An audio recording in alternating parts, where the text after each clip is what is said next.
और अब आगे बढ़ते हुए बात करेंगे बांग्लादेश की, जहां यूनुस सुधरेंगे नहीं। वो इसलिए क्योंकि अंतरिम सरकार ने एक बार फिर से ऐसा फैसला लिया है जिसके बाद ये बात कही जा रही है। दरअसल आपको बता दें कि 50 जज ट्रेनिंग के लिए भारत आने वाले थे, लेकिन अंतरिम सरकार ने ये कार्यक्रम ही रद्द कर दिया है। कानून मंत्रालय के हवाले से ये जानकारी मिल रही है। एक रिपोर्ट आपको दिखाते हैं।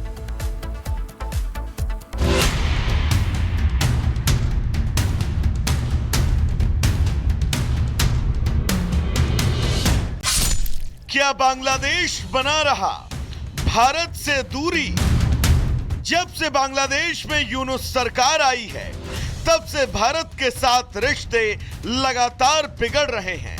मोहम्मद यूनुस भारत के साथ रिश्ते खराब करने की कोई कसर नहीं छोड़ रहे हैं। हाल ही में खबर आई थी कि बांग्लादेश के जज और न्यायिक अधिकारी भारत में प्रशिक्षण लेंगे, लेकिन अब इस पर भी यूनुस सरकार ने टांग अड़ा दी है। आपको बता दें कि बांग्लादेश के 50 ट्रेनी जज, इसके समकक्ष जुडिशियल अधिकारी, अतिरिक्त जिला एवं सत्र जज, संयुक्त जिला जज, वरिष्ठ सहायक जज और सहायक जजों को भारत ट्रेनिंग प्रोग्राम में आना था। बांग्लादेश की लोअर कोर्ट्स के 50 न्यायाधीशों को 10 फरवरी को ट्रेनिंग प्रोग्राम में हिस्सा लेना था।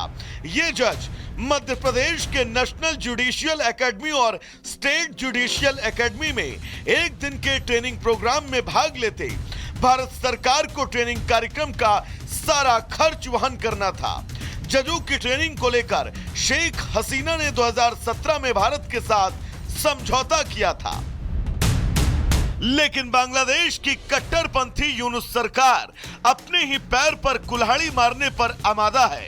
यूनुस सरकार ने इस कार्यक्रम को रद्द कर भारत विरोधी होने का एक और सबूत दे दिया।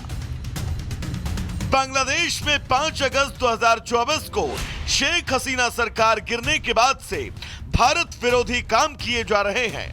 बांग्लादेश सरकार भारत से शेख हसीना को डिपोर्ट करने की मांग कर चुकी है।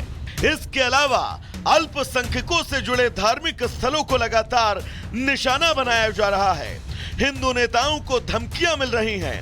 इस्कॉन से जुड़े धर्मगुरु चिन्मय कृष्ण दास देशद्रोह के आरोप में 25 नवंबर से पुलिस हिरासत में है। और अब जजों की ट्रेनिंग का कार्यक्रम रद्द कर यूनुस सरकार भारत विरोधी एजेंडे को धार दे रही है। Bureau report, Republic Bharat. तो जिस तरीके से भारतीय जजों के कार्यक्रम को रद्द कर दिया गया है और उन्हें भारत आने पर उनकी रोक लगा दी गई है, उसके बाद कहीं ना कहीं ये सवाल खड़ा होता है कि यूनुस सरकार आखिर क्या नई साजिश रच रही है, क्योंकि कोई पहला मामला नहीं है। इससे पहले भी इस तरह की चीजें सामने आ चुकी हैं। ऐसे में ये जान लीजिए कि बांग्लादेश में सत्ता परिवर्तन के बाद किस तरीके से हिंदुओं पर अत्याचार बढ़ा है। 6 अगस्त की बात कर लीजिए। 6 अगस्त को घटनाक्रम सामने आता है जहां मंदिर पर अटैक होता है। 12 अगस्त को मेहरपुर में इस्कॉन मंदिर पर हमला किया जाता है। फिर 3 अक्टूबर के बाद कोमिला जिले में दुर्गा प्रतिमा पर हमला होता है।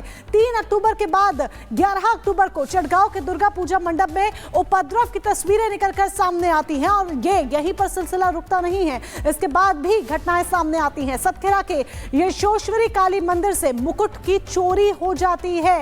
लगातार इस तरह की वारदातें सामने आती हैं। ढाका के ताती बाजार में पूजा मंडप पे भी चोरी होती है। चटगांव के 3 हिंदू मंदिरों पर हमला किया जाता है 29 नवंबर के दिन। ये वो तारीख है जब इस तरह की घटनाएं सामने आई जहां पर हिंदुओं पर अत्याचार किया गया। उनसे जुड़ी चीजें हम आपको बता रहे हैं। ढाका के इस्कॉन नमहटा सेंटर पर भी हमला होता है और ये हमला होता है 7 दिसंबर की तारीख को। एक के बाद एक अटैक किया जाता है और जिस तरीके से यूनुस सरकार फैसले लेती हुई नजर आ रही है, सरकारी जो नौकरियां हैं उसमें से हिंदुओं की नो एंट्री कर दी जाती है। ये सब दर्शाता है कि नई साजिश यूनुस सरकार रच रही है। और चलिए आगे बढ़ते अगली बड़ी खबर का रुख करेंगे, जहां आपको बताएं कि भारत के बेंगलुरु में चीनी वायरस का पहला केस अब सामने आ चुका है। जिस वायरस को लेकर डर जाहिर किया जा रहा था, एचएमपीवी वायरस की हम बात कर रहे हैं, उसका पहला केस भारत में सामने आया है। बेंगलुरु में बताया जा रहा है 8 महीने का बच्चा एचएमपीवी वायरस से प्रभावित मिला है। ये बड़ी जानकारी इस वक्त की और बहुत बड़ी खबर है, क्योंकि ऐसे ही कोरोना वायरस पहले जब दस्तक दे रहा था तो घबराहट सबके मन में बढ़ गई थी। और जब चीन से ये खबर आई कि एक नया वायरस यहाँ तेजी से फैल रहा है, तो ये घबराहट दोगुनी हो गई और अब ये वायरस 8 महीने की बच्ची बताई जा रही है जो पॉजिटिव है। चीन में इमरजेंसी जैसे हालातों के दावे के बीच ये खबर डराने वाली है, सतर्क करने वाली है। HMPV वायरस का पहला केस भारत में बेंगलुरु में मिला है। 8 महीने की बच्ची पॉजिटिव बताई जा रही है, जिसके बाद अब इलाज की व्यवस्था की जा रही है। ये बड़ी खबर आपके सामने रख रहे हैं।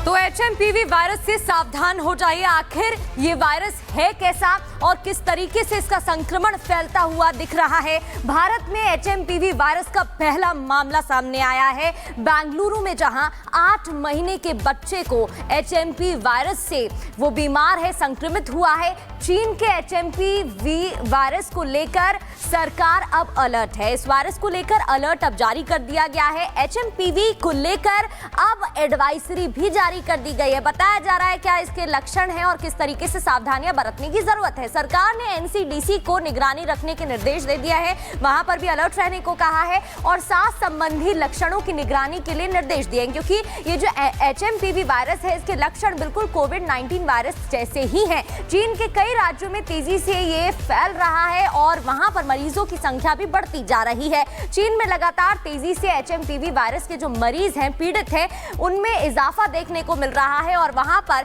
ये मामले भी बढ़ रहे हैं। अब आपको बताते हैं, चीन में जिस तरीके से ये वायरस फैल रहा है उसके बाद भारत में भी अलर्ट जारी कर दिया गया है। चीन में वायरस और अलर्ट पर है भारत। दरअसल चीन में वायरस पर भारत सरकार का बयान सामने आया है। जो HMPV वायरस है इसको लेकर बयान दिया गया है। स्वास्थ्य मंत्रालय ने वायरस पर प्रतिक्रिया दी है, अलर्ट मोड जारी कर दिया गया है। साथ ही भारत में किसी गंभीर हालत की संभावना नहीं है, ये भी बता दिया गया है कि डरने की बात नहीं, रेस्पिरेटरी बीमारी है, ऑलरेडी एग्जिस्टेंस में ये वायरस है, लेकिन सावधान रहने की जरूरत है। HMPV एक नॉर्मल रेस्पिरेटरी वायरस है। HMPV वायरस से कोई गंभीर बीमारी नहीं होती है, हालांकि बच्चों में ज्यादा इसका असर देखने को मिलता है।